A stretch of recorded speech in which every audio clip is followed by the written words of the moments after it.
నమస్తే, నేను Madhu. T24 IND వ్యూవర్స్కి ఈరోజు ఇంకొక ఇంపార్టెంట్ ఇష్యూ అదేంటంటే మీరు అందరూ చాలామంది చూసుంటుంటారు, లైవ్లో కూడా చూసుంటుంటారు. అది యాక్సియం 4 అనే ఒక మిషన్, అంటే లైక్ యూఎస్లో ఫ్లోరిడా నుంచి కెనడీ స్పేస్ సెంటర్ నుంచి ఇంటర్నేషనల్ స్పేస్ స్టేషన్కి క్రూ డ్రాగన్ అనే ఒక స్పేస్ ఎక్స్ సంబంధించినటువంటి స్పేస్ షిప్ ద్వారా పంపిస్తున్నారు. ఎవరిని హ్యూమన్ ప్రోగ్రామ్. ఇది 4 ఆస్ట్రోనాట్స్ ఈ ప్రోగ్రాంలో పార్టిసిపేట్ చేస్తున్నారు. సో దీంట్లో స్పెషల్ ఏంట్రా అంటే మనకి శుభాంశు శుక్లా అని చెప్పేసి అని మన ఇండియన్ ఎయిర్ ఫోర్స్ సంబంధించినటువంటి ఫైటర్ పైలట్ తను ఈ ప్రోగ్రామ్కి మిషన్ పైలట్గా ఉన్నారన్నట్టు. సో వాట్ ఈ స్పెషల్ అనేది ఇక్కడ మనం కొంచెం ఒక 3-4 మినిట్స్ మాట్లాడుకుందాము.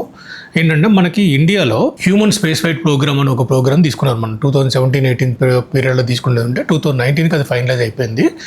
దానికి ఆల్రెడీ ఇప్పటికీ మనకి గవర్నమెంట్ వచ్చేసి ఒక 21,000 కోట్ల రూపాయల పైన బడ్జెట్ ఖర్చు పెట్టడం జరిగింది అన్నట్టు. ఇదేంటంటే మనకి మీ అందరికీ తెలిసి ఉండొచ్చు, ఇస్రో అన్నది ఇప్పుడు మనకి నాసా ఎట్లా ఉందో, యూరోపియన్ స్పేస్ ఏజెన్సీ యూఎస్ఏ ఎట్లా ఉందో అట్లనే ఇస్రో కూడా మనకి ప్రపంచంలో చెప్పుకోదగిన ప్రీమియర్ ఇన్స్టిట్యూట్లలో ఇస్రో కూడా ఒకటి అన్నట్టు. అంటే మనకి స్పేస్ డామినెన్స్ అన్నది ఇండియా అన్నది నెంబర్ 1, 2, 3 పోల్చుకునేది అంటే నెంబర్ 2 కంట్రీ, నెంబర్ 3 కంట్రీలో వస్తూ ఉంటుంది. యుఎస్, చైనా, ఇండియా, ఈ మన 3 దేశాలు మాత్రమే స్పేస్ ప్రోగ్రాంలలో చాలా ముందు ఉన్నాయి. రష్యాకి, ఇండియాకి ఆల్మోస్ట్ పోల్చుకునేది ఉంటే, ఇప్పుడున్న కాలంలో పోల్చుకునేది ఉంటే ఇప్పుడు ఇండియానే కొంచెం అడ్వాన్స్డ్ అని చెప్పుకోవచ్చు. ఇస్రో ప్రోగ్రామ్స్ కొంచెం అడ్వాన్స్డ్ ఉంటాయి. సో ఇంతకు ముందు చూసుకునేది ఉంటే, స్టార్టింగ్లో తీసుకునేది ఉంటే యుఎస్ ఉన్న రష్యా ఈక్వల్గా ఉండేటి. కొన్నిసార్లు రష్యా డామినెన్స్ ఉన్నది, తర్వాత కొన్నిసార్లు యుఎస్ డామినెన్స్ ఉంది. సరే అట్లా పోల్చుకున్నా కూడా మనకే ఒక 4 దేశాలు అనుకుందాం. యుఎస్, రష్యా, ఇండియా, చైనా, ఈ 4 దేశాలదే స్పేస్ ప్రోగ్రాంలో డామినెన్స్ ఉంది. ఇన్ని సంవత్సరాలు మనకి ఏం జరిగింది అంటే క్రయోజెనిక్ ఇంజన్స్, తర్వాత నార్మల్ ఇంజన్స్, వీటి రాకెట్ ఫ్యూయల్ టెక్నాలజీలో మనం అడ్వాన్స్మెంట్ ఇవన్నీ చేసుకోవడం జరిగింది. ఇస్రో, డిఆర్డిఓ ఇవన్నీ సంస్థలు చాలా చేశాయి, వర్క్ చేసుకున్నాయి. తర్వాత మీ అందరికీ తెలుసు ఏపీజే అబ్దుల్ కలాం గారు వారి ఇన్పుట్ చాలా ఉంది మిసైల్ టెక్నాలజీ మనం చేసుకోవడానికి వాటిలలో. తర్వాత ఈవెన్ ఈ స్పేస్ ప్రోగ్రాంలో రాకెట్స్, లాంచర్స్, లాంచ్ ప్యాడ్స్ వాటిల్లో ఉంది. తర్వాత మనకి బాబా అటామిక్ రీసెర్చ్ సెంటర్, హోమీ బాబా ఇన్వాల్వ్మెంటు. సరే ఇండియన్ స్పేస్ ప్రోగ్రామ్ సంబంధించిన తీసుకునేది ఉండేది అంటే మనకి చాలా ఉన్నాయి. అటామిక్ ప్రోగ్రాము, స్పేస్ ప్రోగ్రామ్స్, దీని గురించి చాలా సబ్జెక్టు, చాలా నాలెడ్జ్ మనకి మీకు గూగుల్ చేసుకుని తెలుస్తుంది, వికీపీడియాలో తెలుస్తుంది.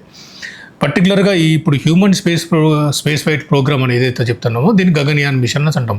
అంటే ఇప్పటిదాకా జరిగింది ఏంటంటే శాటిలైట్స్ పంపించడం, ఇప్పుడు హ్యూమన్ ఫ్లైట్ ప్రోగ్రామ్ అన్నది చేస్తున్నారు అన్నట్టు. దీంట్లో గగన్యాన్ 1, 2, 3, 4 స్టేజ్గా దాన్ని పెట్టుకున్నాం మనం. గగన్యాన్ 1 and 2 ఏమవుతుంటే ఈ 2020 సంవత్సరం లాస్ట్ క్వార్టర్లో, maybe around September, October, November, డిసెంబర్లో కానివ్వండి, లేకపోతే 26 స్టార్టింగ్లో జనవరి, ఫిబ్రవరి ఆ టైంలో కానివ్వండి, మనకి గగన్యాన్ మిషన్ ప్రోగ్రామ్ స్టార్ట్ అవుతుంది. ఎక్కడైతే మనకి అవుటర్ స్పేస్లో పోయి మూన్లోకి కానివ్వండి, వాళ్ళ అవుటర్ స్పేస్లోకి వెళ్ళడానికి మ్యాన్డ్ మిషన్స్, అంటే మనుషుల్ని తీసుకోవడానికి, ఇప్పుడు శాటిలైట్లే తీసుకెళ్ళాము, ఇప్పుడు మనుషుల్ని తీసుకునేందుకు లాంచ్ ప్యాడ్ నుంచి లాంచ్ వెహికల్స్ రిలీజ్ చేయడము, ఈ లాంచ్ ప్యాడ్ నుంచి వెహికల్ వెళ్ళడము, వెళ్ళిన తర్వాత స్పేస్ ఆర్బిట్లోకి ఎక్కడైతే వెళ్ళాలో అక్కడ తీసుకెళ్ళడము, తర్వాత క్రూ రికవరీ, ఎవరైతే హ్యూమన్ బీయింగ్ వెళ్ళుంటారో వాళ్ళని రికవరీ తీసుకురావడానికి క్యాప్సూల్స్ ఉంటాయి మనకి. ఆ క్యాప్సూల్ రావాలి, ఆ వచ్చిన క్యాప్సూల్ మనకి ఒక పర్టికులర్ లొకేషన్లో దాన్ని పడిపోవాలి. నాసా వాళ్ళు ఏం చేస్తారంటే పసిఫిక్ ఓషన్లో వాళ్ళకి ఒక లొకేషన్ ప్లేస్ చేసుకుంటారు, ఆ పసిఫిక్ ఓషన్లో పడుతుంది, క్యాప్సూల్ని రికవర్ చేసుకుంటారు.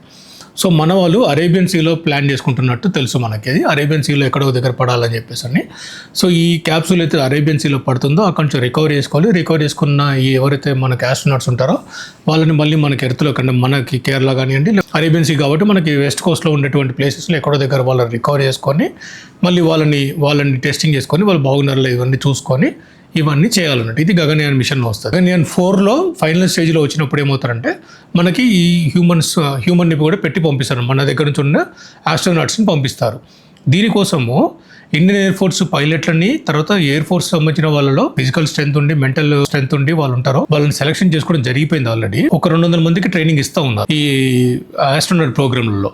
అంటే మన భూభాగంలో ఉన్నప్పుడు వాళ్ళ ఫిజిక్, మైండ్ సెట్, డైట్ ఇవన్నీ ఎలా ఉంటాయి అన్న వీటికి ఉంటుంది. తర్వాత అవుటర్ స్పేస్లోకి వెళ్ళినప్పుడు వాళ్ళు తీసుకోవాల్సిన జాగ్రత్తలు, వాళ్ళు తీసుకోవాల్సిన డైట్, వాళ్ళు తీసుకోవాల్సిన మెడికల్ సంబంధించిన ప్రొసీజర్స్, ఎమర్జెన్సీ ప్రొసీజర్స్, తర్వాత వాళ్ళ బాడీని ఫిజికల్గా ఎండ్యూరెన్స్ తయారు చేయడము, తర్వాత వాళ్ళ మెంటల్గా ఎండ్యూరెన్స్ తయారు చేయడం, చేయడము, ఈ ప్రాసెస్ అంతా ట్రైనింగ్ ప్రోగ్రామ్ ఉంటుంది.